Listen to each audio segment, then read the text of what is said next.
नमस्कार प्यारे बच्चों। आज हम 10वीं कक्षा का सामाजिक विज्ञान का राजनीतिक शास्त्र जो पॉलिटिकल साइंस है उसका पहला लेसन सत्ता की साझेदारी करेंगे। तो सत्ता की साझेदारी क्या होती है ये हमने अपने पहली वीडियो में बता चुके हैं आपको। तो आज हम जो इस लेसन में दो अच्छे एग्जाम्पल दिए गए हैं बेल्जियम और श्रीलंका का, जहाँ की सांस्कृतिक और क्षेत्रीय विभिन्नता को देखकर हम इस लेसन को समझने की कोशिश करेंगे कि सत्ता की साझेदारी होती क्या है और क्यों जरूरी है, क्यों आवश्यक है किसी भी देश में। तो आइए अब हम जो हमारी क्षेत्रीय बनावट है श्रीलंका और बेल्जियम की उसको समझते हैं। तो सबसे पहले हम श्रीलंका के बारे में, वहाँ की क्षेत्रीय बनावट के बारे में, वहाँ की सांस्कृतिक विविधता के बारे में समझेंगे। तो आपको पता है श्रीलंका भारत का एक पड़ोसी देश है। यह एक द्वीपीय प्रदेश है, तमिलनाडु के दक्षिण में स्थित है।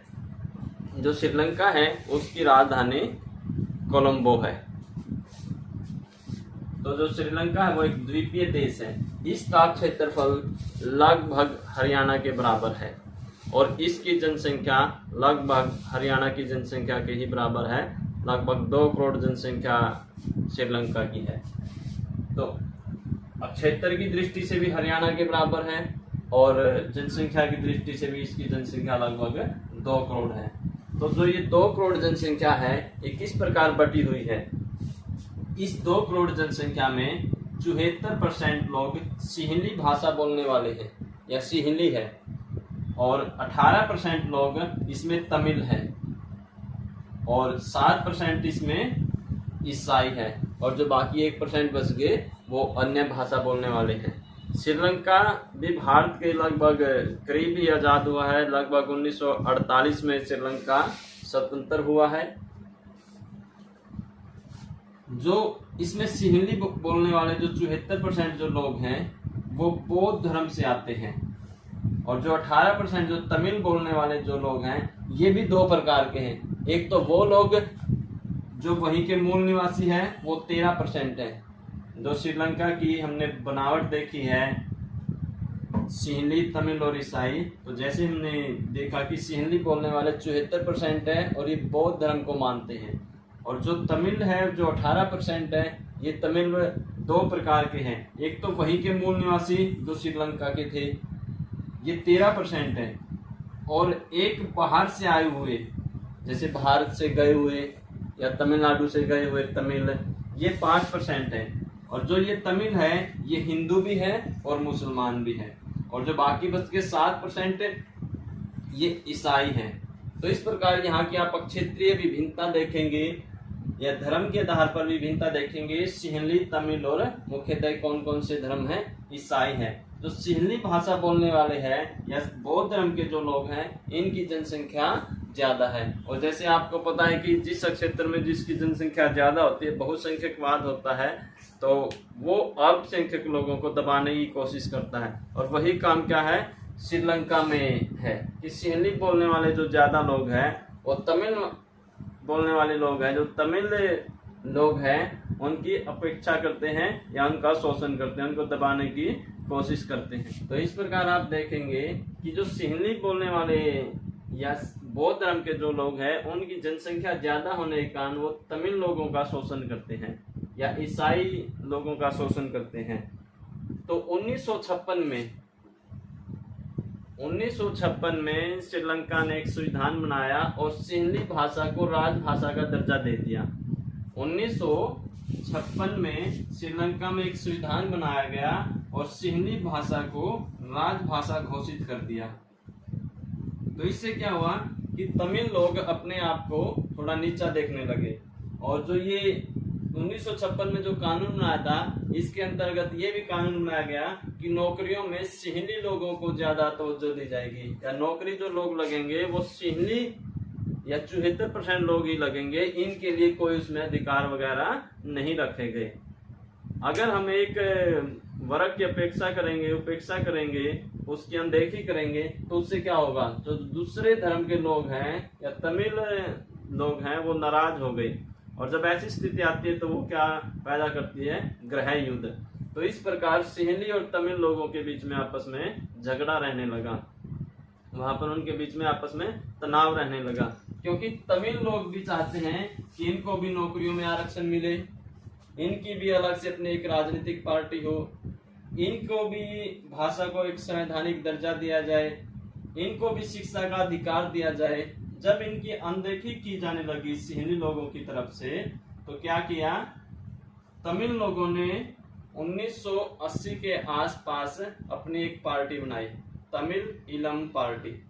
तो इनकी मांग की कि इनको भी संवैधानिक दर्जा मिले, इनको भी नौकरियों में आरक्षण मिले, इनकी भाषा का भी उतना मान सम्मान किया जाए, और इन तमिल लोगों को भी राजनीतिक दायरा मिले कि इनके लोग भी राजनीति में आए। जब भी कोई सरकार बनती है, तमिल लोगों को भी वहां के लोगों को एक अपने वर्ग की देख रेख करने के लिए इनके लोगों को राजनीतिक संरक्षण मिले, इनको वो सम्मान मिले। 1980 से लेकर 2009 तक इनके बीच में खूब तनाव रहा, हजारों लोग इस गृह युद्ध में मारे गए, लेकिन अब हालात धीरे धीरे वहां पर सुधार में हैं। तो यहाँ पर हम देखेंगे कि अगर यहाँ पर सत्ता की साझेदारी होती, सबको बराबर का अधिकार होता, सभी धर्मों को बराबर की सत्ता प्राप्त होती, तो यहाँ पर सुधार किया जा सकता था। तो हम दूसरा एग्जाम्पल की तरफ बढ़ते हैं, हमारा बेल्जियम। जो बेल्जियम है वो एक यूरोप का एक छोटा सा देश है। इसकी जो सीमा है जर्मनी और फ्रांस से लगती है। बेल्जियम क्या है, यूरोप का एक छोटा सा देश है, और इसकी जो सीमाएं हैं वो फ्रांस और जर्मनी देशों से लगती है। जो इसकी आबादी है वो लगभग 1 करोड़ है, मतलब हरियाणा की आबादी का भी आधा। हरियाणा की आबादी लगभग 2-2.5 करोड़ है, तो उसका आधा इसकी आबादी है, और इसका क्षेत्रफल लगभग हरियाणा के ही बराबर है। तो यहाँ पर भी वही समस्या रही है। जो इसकी आबादी है उसमें 54% जो लोग हैं वो फ्लेमिश में रहते हैं, ये एक क्षेत्र है, और ये डच भाषा बोलने वाले लोग हैं। और जो इसके 40% जो लोग हैं वो वेलनिया क्षेत्र में रहते हैं, और ये फ्रेंच भाषा बोलते हैं। और जो 1% जो लोग हैं वो जर्मनी भाषा बोलते हैं, और जो बाकी के 5% जो लोग बच गए वो अन्य प्रकार की भाषा बोलने वाले हैं। तो यहाँ पे भी भाषा के आधार पर आप देखेंगे काफी विभिन्नता है। जिस प्रकार श्रीलंका में तमिल और सिंहली भाषा बोलने वाले लोग थे, इसी प्रकार यहाँ पर डच और फ्रेंच भाषा बोलने वाले लोग हैं। डच भाषा बोलने वाले लोगों की संख्या ज्यादा है, लेकिन यहाँ पर फ्रेंच भाषा बोलने वाले लोगों का प्रभुत्व रहा है। तो इसलिए डच भाषा बोलने वाले लोगों ने भी ये सोचा कि हमारी जनसंख्या ज्यादा है, हमारा भी देश की सरकार में हिस्सेदारी होनी चाहिए, हमारी भी साझेदारी होनी चाहिए, ताकि हम भी हमारे वर्ग के लोगों का विकास कर सकें। तो वही जो श्रीलंका की स्थिति थी वही स्थिति बेल्जियम की है। अब इसको आगे लेके जाते हैं। बेल्जियम की जो राजधानी है वो ब्रुसेल्स है।